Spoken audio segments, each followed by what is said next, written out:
Hey everybody, welcome to the BuyRed channel.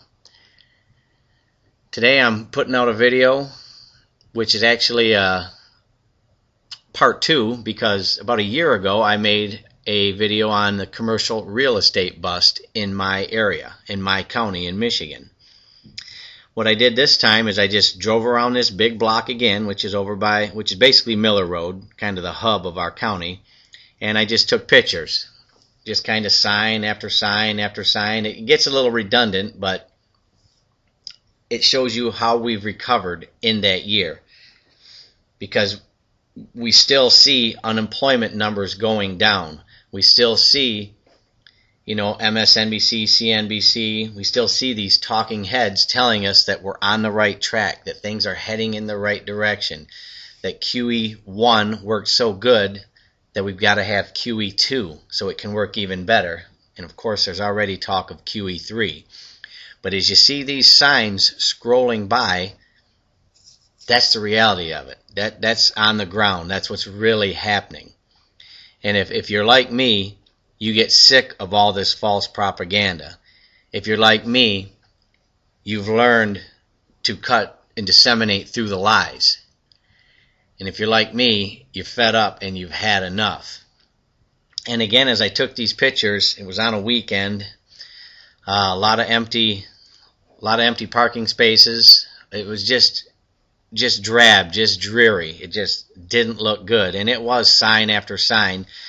And I just drove around with my wife. I was trying to take pictures out the window. Some I had to delete. I just didn't get good enough shots. But there was plenty to choose from, as you can see. And this all goes in with these phony unemployment numbers that just keep going down. And everybody that lives in the real world knows that this is absolutely ridiculous. The great lie right now is the recovery. And the media, Obama, Bernanke, they're selling it. They're selling it with all they've got.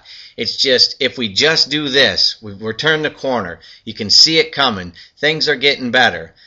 But the lie just gets bigger. But I think that the light of the truth is being shed daily on these puppets, and that's all they are.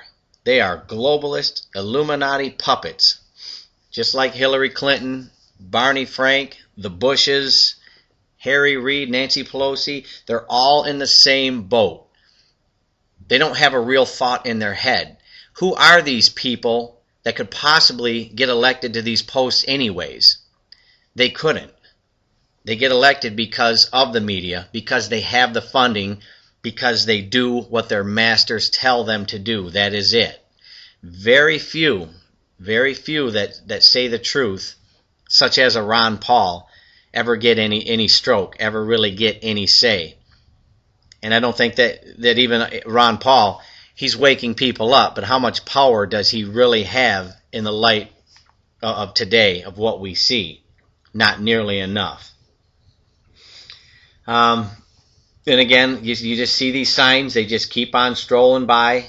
Every sign means that somebody's lost or is losing their job. And with all this commercial real estate for sale at the same time, do you really think any of this stuff's going to sell, where there's going to be any profit? Will it turn into foreclosures, maybe some type of short sale? But no, there is no recovery. Like I said, it's a great lie. It's completely out of control. It's a joke. It's all leading to this globalistic view, the one world government. As our dollar is ready to collapse, we've got a one world currency already on deck. And a lot of you that have been doing this for a while, like I have, you read what's coming out of the IMF. You see what's coming down the road. And it is. Everything points to globalism.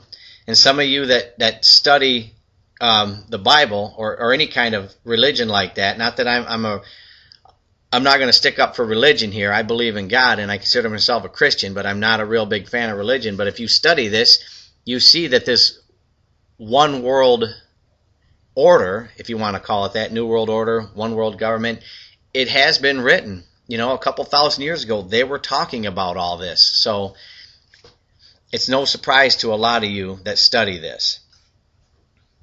Lindsey Williams said in October that in 4 months the Middle East would be in massive turmoil. And he was right. He nailed it. A lot of people don't like to listen to Lindsay. They say he's redundant and he's boring, and in a sense he is, but he's been proven right too much to ignore him. And remember, he's also predicted $150 to $200 a barrel oil. And that seems like it's in the near future. I know it's hovering around 105 right now, but as our dollar weakens, it's going to keep going up. That's all there is to it. We're paying about $3.50 gas in my area right now. It's a little higher, a little lower around, but it's going up.